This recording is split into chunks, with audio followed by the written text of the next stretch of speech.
پشتی ژیانێک تژە چالاکی و بمعنە ئینسان دەبێ پیرەمێر یان پیرەژن یانجی بە ئەگەرەکێژ ئەگەران مرۆڤ دەبێ کێم ئەندام gelek ku mirokê de rewşa gewsa divê mirov destê xwe deynê ser hev û li hêviya mirinê bê lê mirov dikarê berdewam jiyaneke bi mane bike jiyaneke organîzekirî. Berî 11 salan grupek Kurdên navsal gihîştine ser hev û komeleyek ji xwe re çêkirin îro 11 saliya xwe pîroz dikin ka em hev re binêrin ev komelehan kar û barê wê çi ne?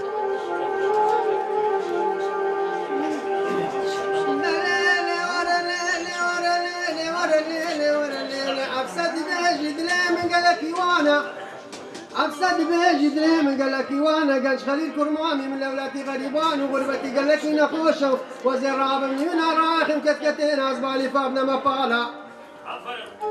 أزير رابم كمران بشتا خو بشتاني ما واسمي قال خليل بكمانارا بازنيت خو بشتاني كما ورده بزمارة بشتا خو ببرم كما سريش مبكما توقو دستوسارا قال خليل بمسوار وكم لك ميتشي طالا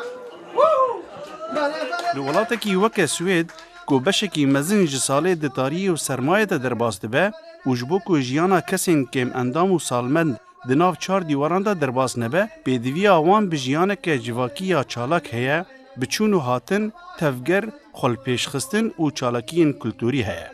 اول همی اندامت فدراسیون کمالت کردستانی بوین استکهلم بری 25 ساله پشتینگی مدید هدی که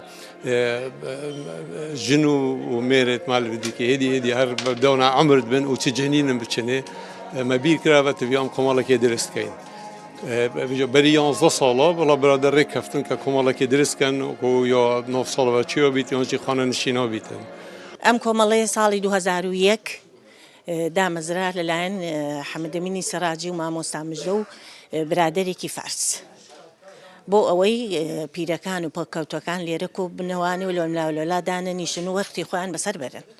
دوان 11 سالên bihûrî de ev yekem carek ku komeleya kêm endam û salmendên Kurd li Stockholmê saliya daxwe pîroz dike.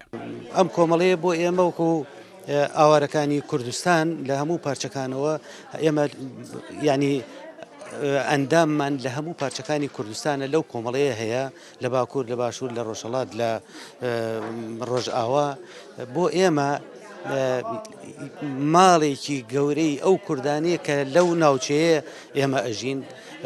زۆریش بۆشایی بۆ پڕ کردوینەتەوە لە وەرگرتنی هەواڵ لە گۆڕینەوەی زانیارەکانی کوردستان لە مەسلەی کۆڕی شیعری لە مەسلەی مقابلەی ئەو هەواڵانەی کە لە کوردستانەوە دێن بۆ ئێرە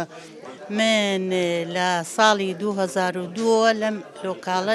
هینم کردووە ئەندامم لە وەختی هینی کاک حەمەدەمینە خواحافظ زۆر ئینسانێکی باش بوو خزمەتی کەم ئەندامەکانیە کرد زۆر پێی خۆشحاڵ بوون هەموو هەفتە هەموو مانگێ ئێمە ئەهاتینە ئێرە دڵسخڵەتی خۆمان لێرەوە ئەبردە سەر زۆر خەریکی لێرە هەر دانیشتین بۆ خۆمان قسەمانە کرد و جاران کوردی ئەمان خوێند و هاتین دەرزمانە خوێند و ریاضەمانە کرد و ئیتر باش بوو زۆر پێی خۆشحاڵ بووین بۆ هاتنی ئەم لۆکاڵە. کۆمەلەیە کێم ئەندام و سالمەندین کورد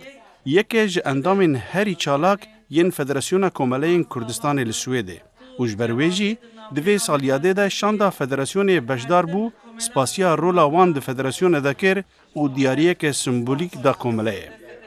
Komeleya kêm endam û salmendên Kurd xuleyên fêrkirina ziman dar dixe, fêrkirina dirûtinê, bikaranîna kompyûter û şevbêrkên bi mûzîk û stran.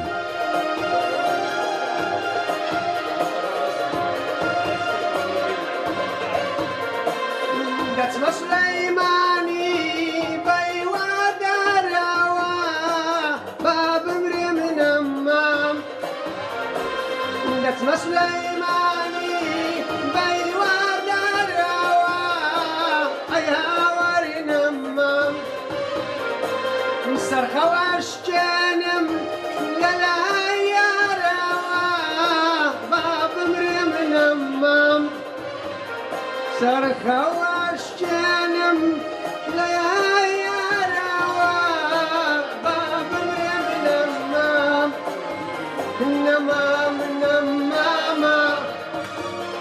نمام تنزوانا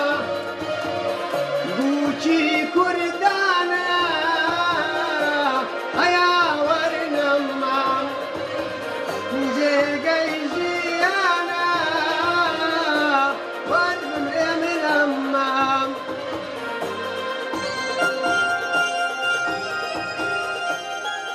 ئێمە لێرە من و ڕووناک خان خەریکی مەسئولی شوونی ئیجتیماعین ئەچین بۆ لای نەخۆش بۆ خەستەخانە بۆ ماڵەوە ئەچین بۆ تەعزیە ئەچین بۆ سێمینار ئەچین بۆ فیدراسۆن من لێرە خەیاتی ئەەکەم بەبێ مەقابل ڕووناک خان دەرسەڵێتەوە منیش دەرسی خەیاتی ئەڵێمەوە بازێکی تر دەرسی سویدی ئەڵێن دەرسی کوردی لاتینی ئەڵێن ئیتر هەرچی لە دەستمان بێشتی باش بۆ ئەم لۆکاڵەیەکەین لەبەر خاتری ئەوەی کە لۆکاڵەکەمان نەڕوخێت و نەچێتە دەست ئینسانی خراپەوە ئێمە ژۆک و هەموو میلەتێک حەزەکەن ئێواران ئاوا بەیەک و کۆبووینەوە یەکتری ئاگامان لە یەکتری بێ قسەی خۆش بکەین دڵی یەکتری خۆشکەین ڕەفیق و برادری خۆمان ببینین ئەم خەڵقێکی زۆر ئەهاتە ئێرە گەنج و پیر و کەم ئەندام و ئێمەمانان بڵین هەموو وەکو خوشک و برا و ئەولای خۆمان یعنی ئەوەی هاوتەمەند بوو بڵێن وەکو ئێمە وەکو خوشک و براوەش گەنج بوو هەمووی وەکو ئەولای خۆمان سیرمانە کرد و دا ئەنیشتین یعنی بڕوا بکە گەر شەوێ نەهاتینایەوە ئەمە نەزانی کاتەکەمان نەکیستووە بەڵام ئێستا لۆکاڵەکەمان گەورەیە بەڵام بەداخەوە خەڵقەکە کەم بووەتەوە بەس هەر ئەلحەمدولیلا ماوە و سوپاسدانەکەم و یەخوا بەخێر بێن سەرچاو و هەرچە کەوتوومە وەکە هەموو کۆمەلەیەن کولتوری دەولەت و شارەداری ئالیکاریە ئابووری دەدە کۆمەلەیە و دوی خانیە فەرەدا ژۆرە بیلیارد یا کۆمپیوتەر و چەند ژۆرێن دنجی هەنە لەگەل هۆڵەوەیە فەرە لەبەر دلێ ئەندامی خۆی گرانە و حەساب دکن وەک ماڵە خۆیە دووەم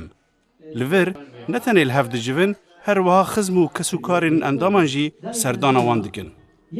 سالمندên Kurd li Swêdê ticarî ji mereya salan ji xwe re nabînin asteng li pêş jiyaneke çalak û tije mene. Komeleya kêmendam û salmendên Kurd li Swêdê 11 saliya xwe pîroz kir û beşdarbûna Kurdistan têvê gelekî girîngzanîn û diyariyên sîmbolîk danime.